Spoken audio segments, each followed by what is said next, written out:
কিছুক্ষণ পর স্যাভ যখন চোখ খোলে সে দেখে তার নানি তার সামনে দাঁড়িয়ে আছেন।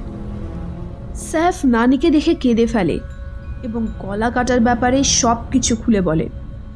তার নানি খুবই ভয় পেয়ে গেলেন। দুজনে সিদ্ধান্ত নিলেন যে সকালে তারা গ্রাম ছেড়ে চলে যাবেন।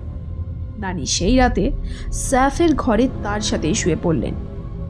কিন্তু কয়েক মুহূর্তের পর নানির ঘুম ভেঙে যায়। তিনি দেখলেন স্যাফ বিছানায় নেই।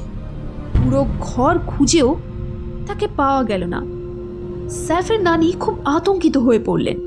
মনে হতে লাগলো হয়তো গলা কাটা তাকে নিয়ে গেছে। তিনি গ্রামবাসীদের সাহায্য চাইলেন। তারপর সকল গ্রামবাসী মিলে স্যাফকে খুঁজতে শুরু করে।